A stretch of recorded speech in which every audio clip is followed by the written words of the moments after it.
wabarakatuh. Perkenalkan, nama saya Nur Intan, mahasiswi Universitas Muhammadiyah Cirebon dari Prodi Manajemen SDM semester 5. Kali ini saya akan mereview jurnal dengan judul jurnal yaitu Menjadi Sosiopreneur Muda, Potret dan Dinamika Mom Sosiopreneur Sanggar ASI. Jurnal ini ditulis oleh Dewi Cahyani Puspitasari pada tahun 2018 dengan volume 7 nomor 2. Untuk reviewernya yaitu saya sendiri, Nur Intan, pada tanggal 1 Februari 2021. Jadi, apa sih sosiopreneur? Sosiopreneur sendiri berasal dari kata sosial dan entrepreneur, yang artinya seorang pembisnis yang menjalankan kegiatan wirausaha dengan fokus menciptakan dampak sosial bagi masyarakat. Secara umum, sosiopreneur adalah kegiatan usaha yang tidak hanya berfokus untuk mengambil profit, namun memberikan bantuan sosial di dalamnya. Kegiatan usaha ini tidak hanya untuk memperkaya diri sendiri, tetapi berkontribusi dalam kesejahteraan orang lain. Kemudian, latar belakang dari sosiopreneur. Menurut Muhammad 2017, kewirausahaan di Indonesia masih belum berkembang yang dapat dilihat dari data minat menjadi wirausaha baru 3,10% yang sudah berwirausaha. Data tersebut sangat kecil dibandingkan dengan Singapura yang mencapai 7%, serta Cina dan Jepang yang sudah di atas 10%. Sementara itu, data Kementerian Koperasi dan UKM ASAT 2017 bahwa jumlah pengusaha Indonesia di tahun 2017 menunjukkan kisaran 1,6% atau sekitar 3,8 juta orang. Tentunya, dari kedua data tersebut menunjukkan bahwa masih diperlukan upaya-upaya peningkatan minat dan membangun mindset wirausaha secara kontinu. Salah satunya adalah peran penting dari munculnya wirausaha sosial diharapkan dapat turut berkontribusi menciptakan lapangan pekerjaan, menghasilkan ide dan inovasi dalam menjawab masalah sosial di masyarakat.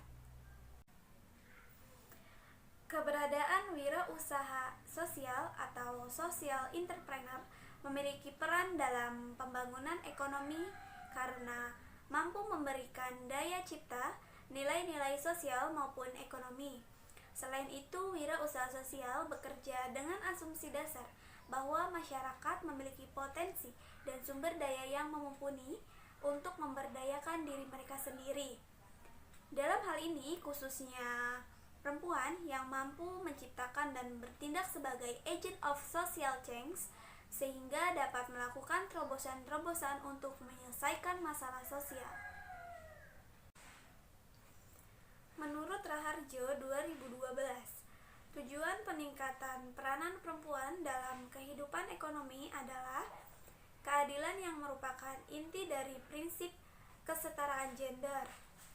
Masalah ketidaksetaraan atau ketidakadilan gender perlu dipecahkan melalui pemberdayaan perempuan, terutama di bidang ekonomi.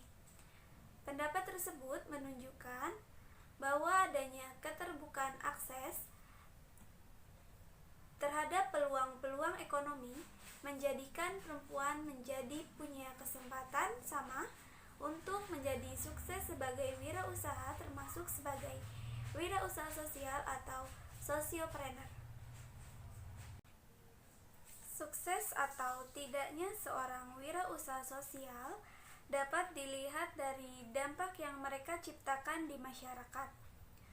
Hal menarik dari profil sosiopreneur muda Sanggar ASI yang menjadi fokus penelitian mampu memunculkan bentuk bisnis sosial yang berorientasi pada kebutuhan dan kepentingan kaum perempuan. Kemudian, studi kasus dari sosiopreneur. Studi awal berfokus pada tingkat analisis individu yang bertujuan mengidentifikasi karakter sukses dan proses inovatif dari sosiopreneur muda. Mengidentifikasi sumber daya pengusaha akan membantu untuk menghubungkan kompetensi dan kemampuan kinerja suatu usaha. Selain itu, hal menarik dari riset ini adalah aktor sosiopreneur muda adalah perempuan yang kemudian oleh pelakunya diperkenalkan istilah mom sosiopreneur. Hal tersebut menjadikan studi kasus ini menjadi berbeda bila dibandingkan dengan profil sosiopreneur lainnya. Perempuan memilih menjadi wirausaha karena ada kesempatan, misalnya meneruskan hobi, mengikuti pasangan, serta memanfaatkan waktu luang. Selain itu, membangun model kewirausahaan sosial dapat dimulai dengan mencermati kemampuan sosiopreneur dalam menerjemahkan kebutuhan sosial serta melihat peluang bisnis sosial. Dalam membangun analisis, teori dukungan sosial khususnya bagi perempuan wirausaha menjadi relevan, yaitu mengacu pada House dalam Purnomo 2011 yang membaginya ke dalam 4 tipe dukungan, meliputi dukungan emosional atau emotional support, dukungan instrumental atau instrumental support, informasi atau information, dan persahabatan atau social communication. Pendapat saya mengenai jurnal ini yaitu Sosiopreneur pada Sanggar ASI.